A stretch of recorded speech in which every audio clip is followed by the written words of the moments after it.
Bueno, no sé cómo va a salir este vídeo, pero es una cosa que me apetecía mucho hacer. Entonces, pues yo estoy aquí haciendo esto. Voy a limpiarme las gafas mientras voy empezando a contar mi rollo. Cuando estaba en segundo de bachillerato, en el libro de lengua y literatura había un fragmento de un texto que años después para mí se ha convertido en un tótem espiritual que se llama El hombre aproximativo de Tristan Tzara, y para mí fue muy importante encontrarme con la voz de este escritor, eh, uno de los precursores del dadaísmo. Tengo como grabado a fuego lo de Dada is or Dadaism, o sea, como que el dadaísmo, o sea, el dadaísmo es la negación en sí misma del propio movimiento de vanguardia. Entonces, para mí fue muy importante ver que una persona conectaba de esa manera con el mundo de la creación. Es verdad que yo ya tenía como mis antecedentes, ¿no? Como mi propia ruta espiritual y sentimental con los libros, pero es verdad que no se cronificó, digamos, o que no terminó de aterrizar del todo hasta que me encontré con este escritor, con Tristan Tzara, y con El hombre aproximativo, que luego lo lees y no tiene ningún sentido, pero yo creo que pues recogía un espíritu de los tiempos, ¿no? Un esprit du temps, y creo que al final eso es muy importante porque la literatura es una cápsula del tiempo.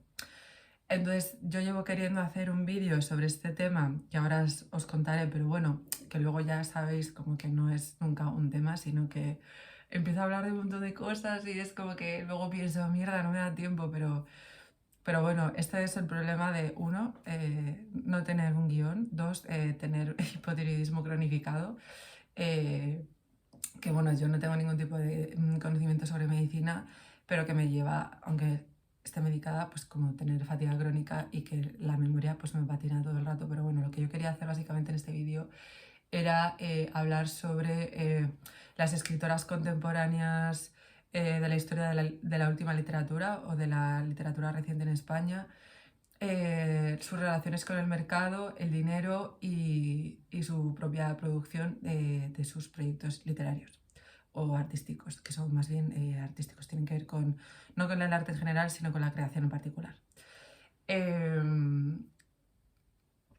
Esta mañana me he despertado con un vídeo de Concha Piquer diciendo que a ella le encantaba hacer sus bolos, pero que lo que más le importaba en el mundo era el dinero y que ella no disfrutaba si no ganaba dinero con sus actuaciones, y que ella pues que tenía vocación por el cante, pero que lo fundamental era el dinero.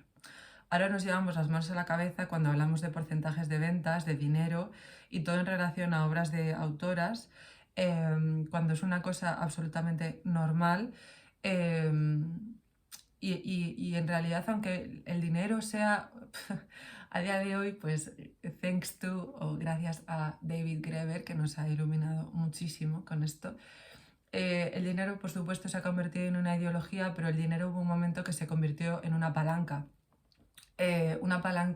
sobre la que las autoras españolas, por ejemplo, empezaron a pivotar a raíz de la cristalización de un campo editorial que se transformó en un mercado, en una industria cultural. O sea, el libro es un objeto que procede de una industria que es la industria cultural. Entonces, toda industria acarrea unos procesos de transacción económica, y esto es una cosa que tenemos que entender y que es una realidad y que está ahí, y que la historia de la literatura española más reciente se escribe desde las crónicas de las monedas, del dinero. No pasa nada. El dinero, los fármacos y todos esos temas que creemos periféricos no son periféricos, no forman parte de la periferia de la biografía de los autores ni de sus obras, sino que más bien los vertebran. Es decir, por ejemplo, los usos amorosos de la posguerra española, escritos por Carmen Martín Gaite, solo fueron auspiciados gracias a una beca. O sea, ¿cuántas obras literarias han sido posibles gracias a una beca? O sea, pensamos ingenuamente que muchas autoras que son canon en España han podido hablar sobre sus proyectos literarios sin dinero. O sea, yo me acuerdo estar totalmente flipando leyendo el proceso inquisitorial en el que se mete Carmen Martín Gaite, que luego no transformó en tesis, pero que podría haberlo hecho perfectamente, porque lo que transformó en tesis fue los usos amorosos los usos amorosos del siglo XVIII en España, pero el proceso de Macanaz fue un texto que igualmente es producto de una investigación de tipo histórico que ocupó 10 años de su itinerario intelectual. Y Martín Gaite se refiere muchísimas veces al Macanaz como el chulo de la Martín Gaite porque era lo que le sacaba el dinero. Es decir, en ese momento Carmen Martín Gaite tuvo que acudir a trabajos subsidiarios para poder producir esta obra. Entonces, estamos hablando de que las mujeres en España,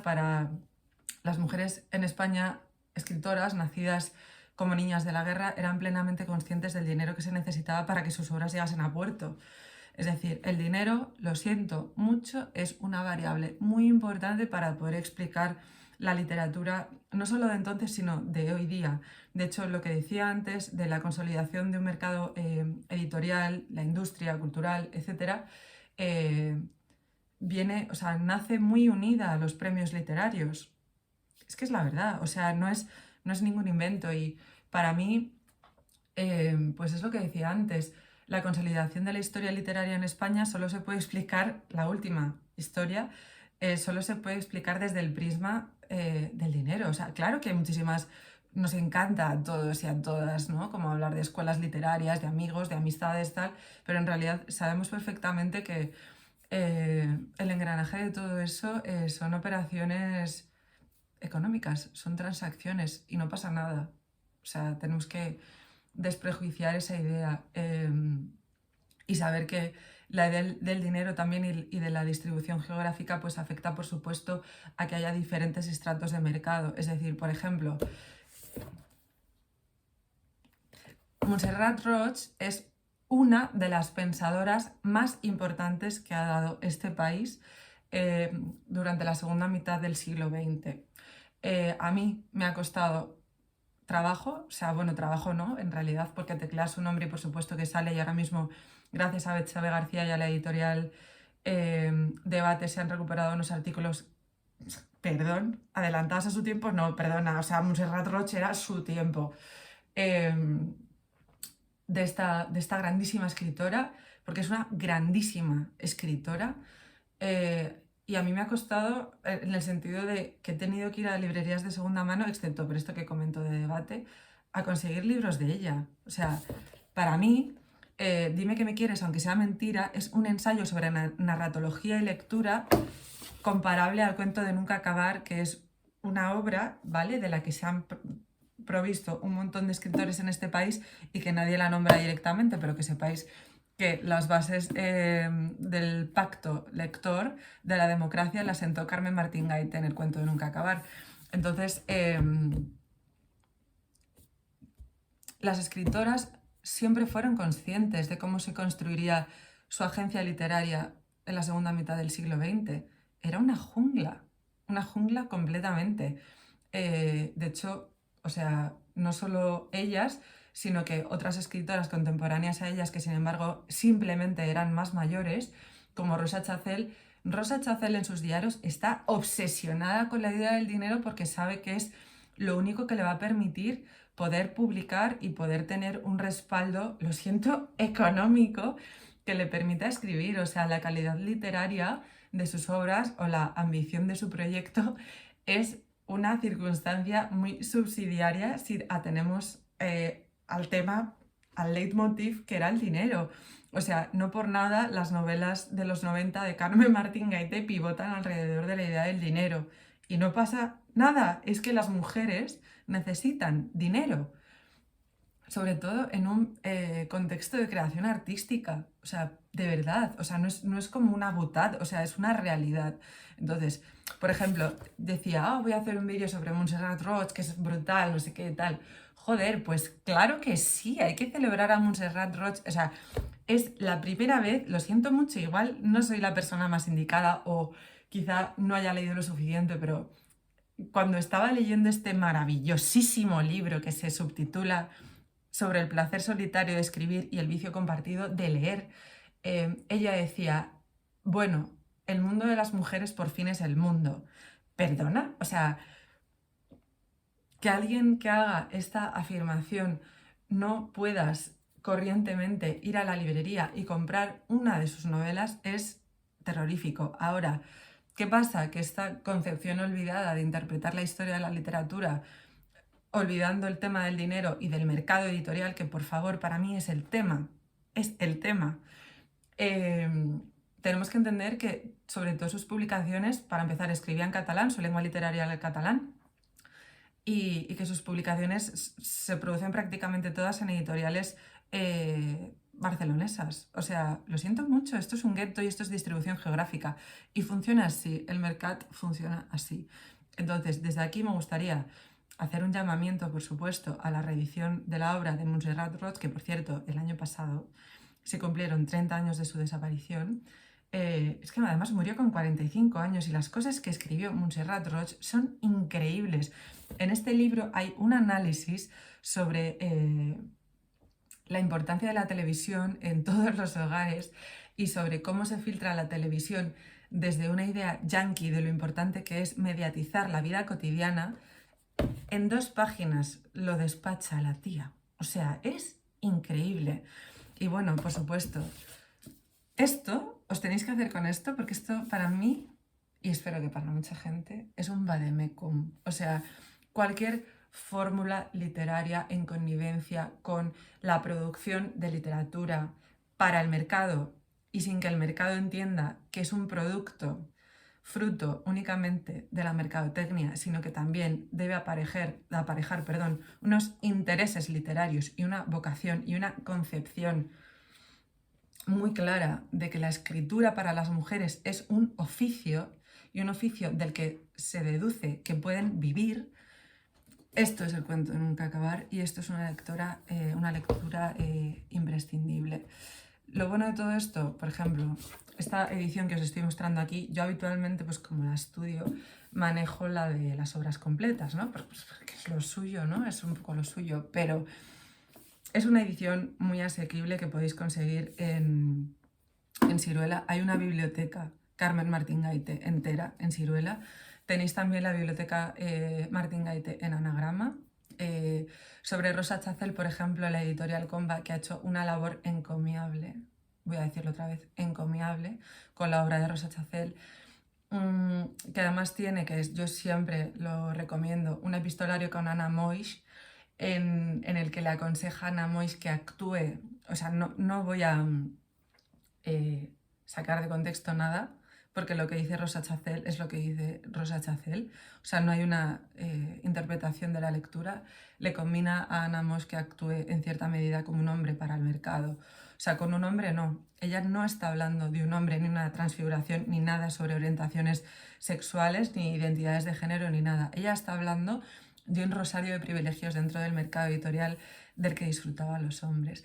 Entonces, Rosa Chacel para mí es una persona que tenía tan claro el asunto del dinero. O sea, sus quejas desde Brasil, cagándose en todo, como muy buena amiga Aries, son espectaculares. Por supuesto que Rosa Chacel es densa y tiene un pensamiento orteguiano súper alambicado y no me parece una lectura fácil. O sea, no es sencilla. O sea, yo me recuerdo que se me llevaban los demonios en la biblioteca, pero decía, qué tía, qué envidia, qué visión, qué claridad, qué, no sé, luminosa. Y no sé, y muchas otras autoras que tenían esto clarísimo, pues pienso también en Elena Fortún, su nombre, Concepción Aragoneses, como ella depende de Aguilar y de la producción de los libros para niños para escribir otras tantas cosas que son tan importantes como Oculto Sendero, que es como de las primeras piedrecitas en una genealogía de una orientación sexual disidente dentro del ámbito de la creación de las escritoras en España. O sea, perdón, Oculto Sendero me parece, o sea, no sé, o sea, siempre estaré en deuda con Renacimiento por haber traído este texto a colación, al igual que estaré también muy agradecida a los amigos de la navaja suiza que, por ejemplo, la edición última de Concha Alós con la novela de los enanos nos ha redescubierto a una escritora más allá de lo genial, que también tenía una idea muy clara de que su carrera literaria dependería del mercado y del desarrollo de las tendencias del mercado y de la industria editorial. No por nada su carrera se disipa a los 80 porque las tendencias literarias, las modas literarias cambian y su escritura desaparece y su proyecto también, porque esto también va a estar al día de lo que se lleva o no se lleva. Yo todo esto no lo digo como una crítica, lo digo porque para mí la óptica de literatura y mercado, o sea, el tándem literatura y mercado, me parece una herramienta de análisis que va más allá de la excelencia y que creo que de las únicas cosas buenas que nos han traído los Cultural Studies es poder hablar desde otras ópticas del hecho literario. O sea, para mí hablar del hecho literario desde el dinero me parece como ya, lo mejor, me parece muy diver. Y de hecho, me acuerdo que cuando me empezó a interesar este tema, escribí un paper para un congreso en Valladolid que se llamaba Economía de Papier Couché, sobre una novela de Carmen Martín Gaite. Yo creo que era Irse de casa, pero bueno, que lo puedo mirar porque yo creo que era Irse de casa, pero es que no es la de los raros vivir, creo que es Irse de casa, que me lo pasé pipa leyendo como sobre estos temas del dinero y analizando como toda su literatura, o sea, el proyecto, digamos como que la propuesta creativa que ella hacía en esa novela se entiende perfectamente desde la óptica de money, money. Y eso, y de hecho ese texto puedes rematarlo gracias a la lectura de Mercedes Soriano con Historia de No, que también hablaba sobre este mismo tema y que, por cierto, La navaja suiza, que bueno, perdón amigos, os quiero muchísimo, pero es que lo tengo que decir, o sea, la reedición de Mercedes Soriano y de Concha Alós es súper importante porque son dos escritoras que eran perfectamente conscientes de su condición de escritoras, sabiendo que tenían que manejar los hilos del mercado y del dinero y sabiendo que sus propuestas literarias tenían que ir en consonancia a estas dos historias. Pero bueno, que yo estoy muy contenta, ¿vale? Porque vengo a recomendar estos dos libros. Que yo creo que os los tenéis que leer. Bueno, hay un servicio de bibliotecas magnífico a lo largo de todo este país. Y si no, pues siempre podemos recurrir a las librerías de segunda mano, que la verdad que son espacios muy amados por mí, muy queridos y tal, Pascual, Moscual. Pero es verdad que yo a Montserrat Roig, pues me encantaría coger y decir, ah, pues mira, me falta este título de ella, voy a ir a la librería a comprarlo. Y es una cosa que ahora mismo no puedo hacer. Pero bueno, siempre podemos iniciar un poco fight porque por revertir, digamos, como ciertos intereses del mercado y poner en valor desde lo literario hacia lo económico otro tipo de intereses, que yo creo que esto es lo interesante. Pero bueno, nada, era solo esto, quería ser breve, veo que llevo 18 minutos, 31, os podéis reír abiertamente de mi flequillo, pero no de mi ropa porque la verdad es que esta chaqueta es bastante guay, ¿no? Es bonita, quiero decir, o sea, no sé si al mercado literario le gustará, pero a mí desde luego me encanta.